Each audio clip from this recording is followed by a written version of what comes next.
FIFA ২০২৬ সংস্করণ থেকে বিশ্বকাপের দল সংখ্যা ৩২ থেকে বাড়িয়ে ৪৮-এ উন্নীত করায় এশিয়ান ফুটবল কনফেডারেশনের জন্য বরাদ্দকৃত কোটা ৪.৫ থেকে বেড়ে ৮.৫টিতে দাঁড়িয়েছে।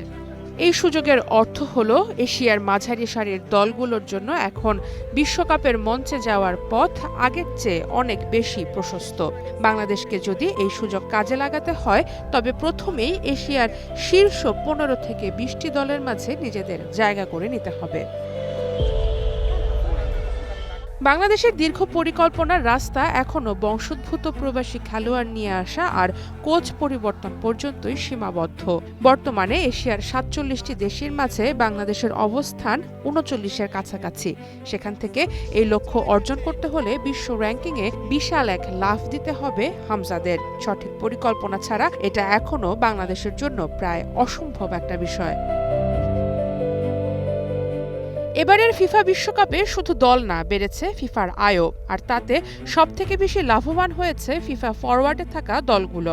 বাংলাদেশও আছে এই প্রোগ্রামে। ফলে বিশ্বকাপে অংশ না নিয়ে এই তহবিল থেকে $8 মিলিয়ন পাচ্ছে বাফুফে, বাংলাদেশের মুদ্রায় যেটা ৯৫ কোটি টাকার বেশি।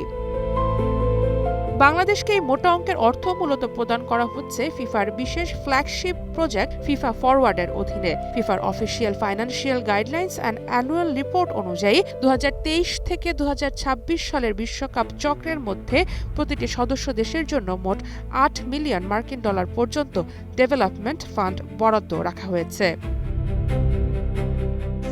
এই বিশাল অঙ্কের ফান্ড বাফুফেকে মূলত দুটি প্রধান খাতে ভাগ করে দেয়া হয়: পরিচালন ও প্রশাসনিক ব্যয়।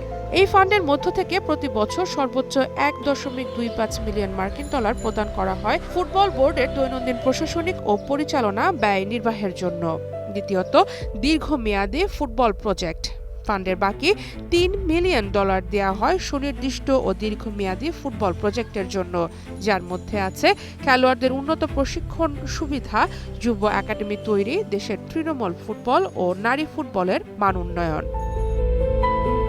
বিনিয়োগ হোক বিশ্বস্ত, আমার উন্নয়ন তহবিল পেতে বিনিয়োগ হোক বিশ্বস্ত, আমার পছন্দ সল্ট বে।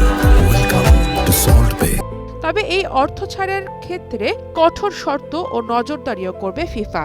উন্নয়ন তহবিল পেতে হলে সংশ্লিষ্ট ফুটবল ফেডারেশনকে নির্দিষ্ট প্রকল্প পরিকল্পনা ও বাজেট ফিফা ডেভেলপমেন্ট কমিটির কাছে জমা দিতে হয়।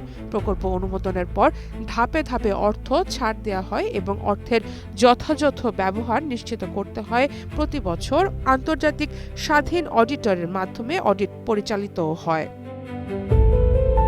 মাঠের অভাব, অনুশীলনের অনুপযুক্ত পরিবেশ এবং তৃণমূল পর্যায়ে খেলোয়াড় তৈরির ঘাটতি বাংলাদেশের ফুটবলকে পেছনে টেনে ধরেছে।